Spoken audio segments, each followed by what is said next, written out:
अमेरिकी राष्ट्रपति Donald Trump ने एक बार फिर दावा किया है कि तेहरान अपने एनरिच्ड यूरेनियम स्टॉक सौंपने को तैयार है, लेकिन ईरान ने इस दावे को सिरे से खारिज कर दिया है। ईरान के विदेश मंत्रालय ने दो टूक शब्दों में कह दिया है कि उसका यूरेनियम उसकी सरजमी से बाहर नहीं जाएगा।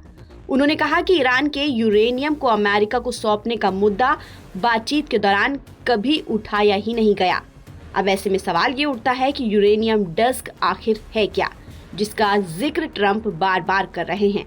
क्यों ट्रंप इसे ईरान से हटाना चाहते हैं और इससे अमेरिका की टेंशन क्या है? सबसे पहले ये जानते हैं कि आखिर यूरेनियम डस्क क्या है। यूरेनियम डस्क आमतौर पर 60% संवर्धित यूरेनियम को कहते हैं। प्राकृतिक यूरेनियम को ट्रीट करके इसे तैयार किया जाता है। जब यूरेनियम अयस्क को शुद्ध किया जाता है तो ये येलो केक नाम के पाउडर में बदल जाता है, जिसे आमतौर पर यूरेनियम डस्क कहा जाता है। प्राकृतिक यूरेनियम में करीब 99% U-238 और करीब 0.7% U-235 होता है। जब इसे संवर्धित किया जाता है तो इसमें U-235 की मात्रा बढ़ाई जाती है। IAEA यानी अंतर्राष्ट्रीय परमाणु ऊर्जा एजेंसी के मुताबिक यूरेनियम परमाणु ईंधन का मुख्य स्रोत है। ये रेडियोधर्मी तत्व है, इसलिए ट्रंप बार बार ईरान के संवर्धित यूरेनियम सौंपने का दावा कर रहे हैं। अब सवाल ये कि आखिर ईरान के पास कितना यूरेनियम है। पिछले साल जून में जब अमेरिका और इजराइल ने मिलकर ईरान पर हमला किया था, तब उसके आंकड़े डराने वाले थे। माना जाता है कि उस वक्त ईरान के पास 400 किलो से ज्यादा 60% वाला लगभग 200 किलो 20% वाला यूरेनियम था।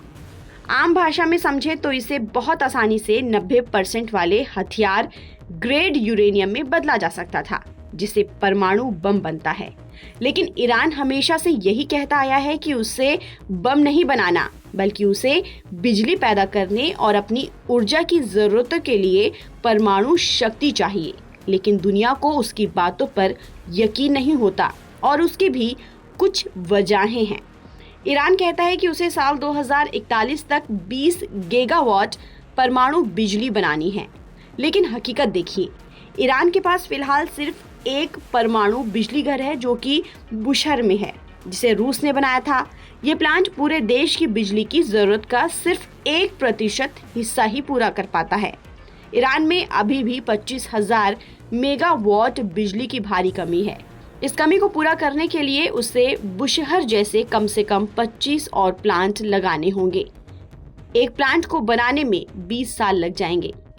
वैसे 25 प्लांट और बनाना फिलहाल तो नामुमकिन सा लगता है। एक्सपर्ट्स का कहना है कि ईरान के पास तेल और गैस का इतना बड़ा भंडार है कि वो परमाणु बिजली के मुकाबले बहुत सस्ते में बिजली बना सकता है। तो फिर परमाणु जिद क्यों? यही सवाल पूरी दुनिया को खटकता है। अमेरिका और पश्चिमी देशों को भी इस बात की टेंशन है कि अगर ईरान के पास बड़ी मात्रा में एनरिच्ड यूरेनियम मौजूद है तो वो सैद्धांतिक तौर से बहुत कम वक्त में परमाणु हथियार बनाने की क्षमता हासिल कर सकता है।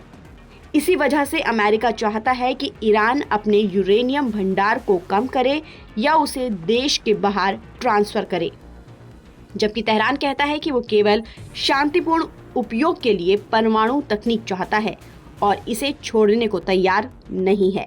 बस यही बात ईरान अमेरिका के बीच चल रही शांति वार्ता में सबसे बड़ी तकरार की वजह है।